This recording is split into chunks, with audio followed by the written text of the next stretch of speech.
2024 मध्ये काय जे झालंय ते सर्व विसरून पहिल्या 3 दिवसांसाठी मी तुम्हाला पहिल्या 3 दिवसात काय करायचं आता त्यांच्यासाठी पण हा व्हिडिओ फार महत्त्वाचा स्किप होऊ शकतो. गेला म्हणजे तुमचा एक लेसन की I can change my life, no one can do it for me. फार महत्त्वाची सूचना आहे. व्हॉट्सअपची 2 ग्रुप आहे आमचे, त्यातला एक ग्रुप हा फुल झालाय. हॅलो एव्हरीवन, स्वागत आहे तुमचं आमच्या विजिट अँड टॉक्सच्या युट्यूब पेजमध्ये. तर आज मी तुमच्यासाठी घेऊन आलोय जानेवारी ते एप्रिलच्या रोड मॅप. म्हणजे सीईटीचा पेपर 19 एप्रिल पासून सुरू होतोय आणि त्यासाठी मला भरपूर मुलांचे मेसेज आले की दादा आम्हाला एक रोड मॅप सांग की आता इथून पुढे कसा अभ्यास करायचा, काय करायचं. त्यामुळे मी आज तुमच्यासाठी घेऊन आलोय जानेवारी ते एप्रिल, म्हणजे 11 जानेवारी पासून तर एप्रिल पर्यंतचा रोड मॅप. चला तर मग बघूया. एक नवीन सुरुवात. सर्वप्रथम तुम्हाला 2025च्या शुभेच्छा. 2024 मध्ये काय जे झालंय ते सर्व विसरून, ज्या चुका झाल्या आहेत, आपण अभ्यास केला नाही, हे सर्व गिल्ट बाजूला ठेवून आता आपण इथून पुढे 25 मध्ये एक नवीन सुरुवात करणार आहोत.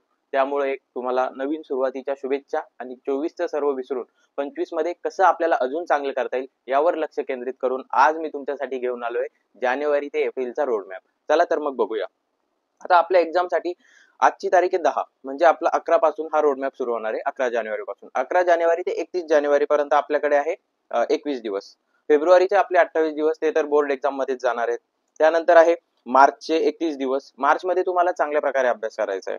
मार्चचे 31 दिवस आणि त्यानंतरचं आहे तुमचं एप्रिल. एप्रिलमध्ये आपल्याला फक्त 19 दिवस भेटणार आहेत. 19 एप्रिल पासून आपल्या एक्झाम सुरू होत आहेत. त्यामुळे एप्रिलमध्ये सुरुवातीचे 18 दिवस. पहिल्या 3 दिवसांसाठी मी तुम्हाला पहिल्या 3 दिवसात काय करायचं एप्रिलचं ते सांगणार आहे आणि शेवटच्या 15 दिवसांमध्ये काय करायचं ते पण सांगणार आहे. सर्वप्रथम तुम्हाला डेली, वीकली आणि मंथली हे टार्गेट फिक्स करायचंय. मंथली टार्गेट मी देणार आहे. जानेवारी मध्ये काय करायचंय, फेब्रुवारी मध्ये काय करायचंय, मार्च मध्ये काय करायचंय व एप्रिल मध्ये काय करायचंय. पण तुम्हाला डेली आणि वीकली टार्गेट तुम्हाला स्वतःहून फिक्स करायचंय. त्याच्या मागचं कारण असं आहे की काही मुलांचा अर्धा सिलेबस झालाय, काहींचा काहीच नाही झालाय, ते 0 पासून सुरू करतात. त्यांच्यासाठी पण हा व्हिडिओ फार महत्त्वाचा असणार आहे. आणि ज्यांचा थोडाफार अभ्यास झालाय त्यांच्यासाठी पण हा व्हिडिओ फार महत्त्वाचा आहे. मी दोघांसाठी सांगणार आहे की आता यांनी पुढे काय करायचं. फिजिक्सचे 12वी साठी 16, केमिस्ट्रीचे 16 आणि मॅथ्सचे 15, म्हणजे टोटल आपले 47 लेसन आहे 12वीचे. आणि 11चे आहेत 9, 8 आणि 10, म्हणजे आपल्याला टोटल 74 ते 75 लेसन आहे. आणि दिवस सुद्धा तेवढेच राहिले. त्यामुळे तुम्हाला आता दिवस वेस्ट करायचे नाहीये. एक दिवस वाया गेला म्हणजे तुमचा एक लेसन स्किप होणार आहे आणि तुमचे 2 किंवा 3 मार्क तिथेच जाणार आहे. त्यामुळे प्रत्येक दिवस हा युटिलाइज करत चला. प्रत्येक दिवशी नवीन लेसन करत चला. रोज अभ्यास करा. एकही दिवस स्किप करू नका.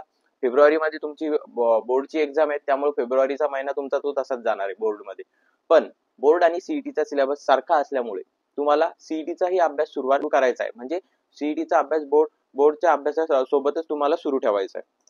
आता भरपूर मुलांचा मला असा मेसेज आलाय की दादा नेमका अभ्यास कसा करायचा. तर मी त्या मुलांसाठी एक अभ्यासाचं हे सांगणार आहे की अभ्यास कसा केला पाहिजे. तुम्हाला समोर एक पीपीटी दिसत असेल, त्याच्यात मी स्टेप बाय स्टेप अभ्यासाच्या कशा मेथड आहे ते तुम्हाला दिसणार आहे. पण शॉर्ट लेक्चर हे पहिला पॉईंट असणार आहे. त्यानंतर तुमचा आहे मेक शॉर्ट नोट्स कशा काढायच्या हे मी तुम्हाला अगोदर सांगितलंय.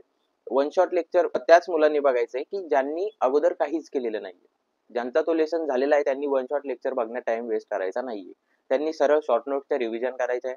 वन शॉट लेक्चर बघितल्यानंतर शॉर्ट नोट्स तुम्ही काढलेल्याच असतील. त्यानंतर तुम्हाला पीवायक्यूज सॉल्व्ह करायचे. पीवायक्यूज केव्हा सॉल्व्ह करायचे की आपण सॉल्व्ड एक्झाम्पल सॉल्व्ह केल्यानंतर प्रिव्हियस इयर 2004 पासून तुम्हाला पूर्ण 24 पर्यंतचे पीवायक्यूज सॉल्व्ह करायचे.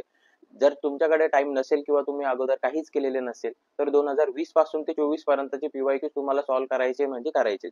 त्यानंतर तुम्ही चॅप्टर वाईज मॉक टेस्ट द्यायचा आहे, फुल लेंथ मॉक टेस्ट द्यायचा आहे आणि मेन म्हणजे शॉर्ट नोट्सच्या डेली बेसिसवर रिव्हिजन करायचे. रिव्हिजन जर नाही केलं, एखाद्या मुलाचं असतं की आपण प्रॉपर अभ्यास केलाय, आपला समजा फॉर एक्झाम्पल सॉलिड स्टेट पूर्ण झालाय, पहिला लेसन असतो, त्यामुळे सर्व मुलं तो लेसन फार सिरियसली करतात आणि तो इझी पण आहे. त्यामुळे आपण तो पहिला लेसन केलेला असतो, पण त्याची रिव्हिजन न केल्यामुळे आपल्याला सॉलिड स्टेटचं क्रिस्टलाइन म्हणजे काय आणि अमॉर्फस म्हणजे काय हे सुद्धा आठवत नाही. त्यामुळे रिव्हिजन फार महत्वाची असते. चला तर मग मी आता तुम्हाला जानेवारी पासूनच टार्गेट देतोय. आता जानेवारीमध्ये तुमच्याकडे 21 दिवस आहेत. मॅथ्सचे मी 7 लेसन ठेवलेत, फिजिक्सचे 6 ठेवले आणि केमिस्ट्रीचे 6 ठेवलेत. म्हणजे 21 दिवसाचा तुमचा मी आजचा टार्गेट देतोय. 11 तारखेपासून तुम्हाला रोज एक लेसन करावाच लागणार आहे. तुम्ही जर दिवस स्किप केले तर तुमचे चॅप्टर स्किप होतील. आता बघूया. मॅथ मध्ये मी मॅथ पार्ट 1 पूर्ण दिलंय. मॅथ पार्ट 1 हे फार इझी आहे as compare to math part 2. त्यामुळे तुम्हाला मॅथ पार्ट 1 हे कम्प्लीट करायचे आहे. ज्या मुलांचे मी दिलेल्या लेसन मधले लेसन झालेत तर त्यांनी पुढच्या महिन्याचे एक लेसन टार्गेट मधून घेतलं तरी चालतंय. फिजिक्स मध्ये मी रॅन्डम 6 चॅप्टर दिलेत. ते तुम्ही तुमच्या चॉईसनुसार घेऊ शकतात, काय अडचण नाही. केमिस्ट्रीचं तुम्हाला फिजिकल केमिस्ट्री पूर्ण करायची. फिजिकल केमिस्ट्रीमध्ये तुम्हाला HSC बोर्डचं बुक वाचून, फक्त फिजिकल केमिस्ट्री हे फार इझी आहे. फक्त HSC बोर्डचं पुस्तक वाचून तुम्हाला फॉर्म्युला बेस्डच क्वेश्चन येतात. त्यामुळे फॉर्म्युले रोज शॉर्ट नोट्स काढून, फॉर्म्युले काढून, रोज फॉर्म्युले रिवाइज करून तुम्हाला फक्त फॉर्म्युला बेस्डच क्वेश्चन करायचे. तेच सीईटीच्या एक्झाम मध्ये विचारले जातात. त्यानंतर आपण बघूया फेब्रुवारीचं टार्गेट. फेब्रुवारीमध्ये मी मॅथ्ससाठी डिफरन्शिएशन ठेवलंय. फेब्रुवारीमध्ये मोस्ट ऑफ द स्टुडंटचे बोर्डचे एक्झाम असतील, पण जे ड्रॉपर स्टुडंट आहे त्यांनी फेबचं टार्गेट हे कम्प्लीट करायचंय. जे बोर्डच्या एक्झाम देणारे मीन्स फ्रेशर स्टुडंट आहेत, त्यांनी फेब्रुवारीचं टार्गेट तुम्हाला मार्चमध्ये कंप्लीट करावं लागणार आहे. मार्चमध्ये तुम्हाला फेबचं आणि मार्चचं हे दोन्ही महिन्यांचं टार्गेट तुम्हाला कंप्लीट करावं लागणार आहे. तसं पण मी फेब्रुवारीत फार कमी टार्गेट ठेवलंय बोर्डच्या एक्झाम असल्यामुळे. केमिस्ट्रीचे पण फार इझी चॅप्टर ठेवलेत आणि जे ड्रॉपर मुलं आहेत त्यांनी 11चे सर्व चॅप्टर फेब्रुवारीमध्ये कंप्लीट करायचंय. त्यानंतर आपण मार्चकडे वळूया. मार्चमध्ये मी मॅथ्सचे पार्ट 2 चे लेसन टाकलेत. त्यानंतर फिजिक्समध्ये तुमचे जे लेसन बाकी आहेत ते लेसन तुम्हाला मार्चमध्ये कंप्लीट करायचे आहे. आणि केमिस्ट्रीमध्ये मी ऑर्गॅनिक केमिस्ट्रीचे लेसन टाकलेत. ऑर्गॅनिक केमिस्ट्री तुम्हाला मार्चमध्ये पूर्ण कंप्लीट करायचे. आता एप्रिलचं टार्गेट आपण बघूया.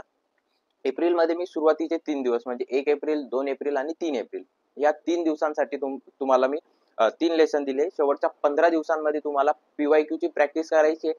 त्यानंतर मॉक टेस्ट सोडवायचा आहे, फुल लेंथ मॉक टेस्ट सोडवायचा आहे आणि रोज शॉर्ट नोटचं रिव्हिजन करायचंय. कारण एप्रिल महिन्यात तुमच्या शेवटच्या 15 दिवसात जर तुम्ही रोज रिव्हिजन केलं तरच तुम्हाला एक्झाम मध्ये फॉर्म्युले आठवणार, एक्झाम मध्ये कन्सेप्ट आठवणार. रिव्हिजन जर केली नाही तर तुम्हाला आठवणार नाही. कारण त्या आपल्या 3 तासांमध्ये आपल्याला पूर्ण आपण वर्षभर काय अभ्यास केलाय तो आठवणं फार गरजेचं असतं. त्यामुळे रिव्हिजन फार महत्वाची. काही जण म्हणतात रिव्हिजन इज की टू सक्सेस, तर ते खरंच आहे. रिव्हिजन ही फार महत्वाची आहे. आता एक बर्नेट सरांचा एक कोट मला फार आवडतो. इव्हन मी तो वाचत सुद्धा असतो नेहमी. मी त्यांनी फार मोटिवेट व्हायचो.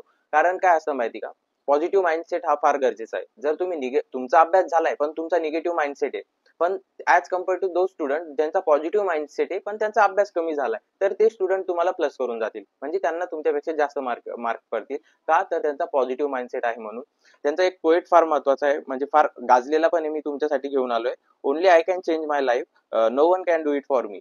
हे जे वाक्य आहे यातच सर्व अर्थ लपलाय. त्यामुळे तुम्हाला हे समजेल मला अशी अपेक्षा आहे. आणि इथून पुढे 24चं काय जे झालंय ते सर्व विसरून तुम्ही एक 25 मध्ये एक नवी सुरुवात करून तुमच्या सीईटी पेपरसाठी चांगला अभ्यास करताल अशी मला गॅरंटी आहे. फार महत्वाची सूचना आहे. व्हॉट्सअपची 2 ग्रुप आहे आमचे.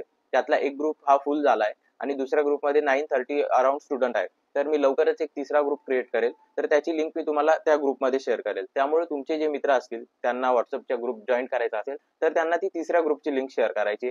जे मुलं या 2 ग्रुपमध्ये आहेत त्यांनी त्या ग्रुपमध्ये जॉईन व्हायची गरज नाही, कारण सेम कंटेंट त्या ग्रुपवर सुद्धा येणार आहे. आमचं कंटेंट जर तुम्हाला आवडत असेल तर आमच्या युट्यूब चॅनलला, इंस्टाग्राम पेजला व व्हॉट्सअप ग्रुपला जास्तीत जास्त सपोर्ट करा व तुमच्या मित्रांमध्ये शेअर करा. थँक्यू.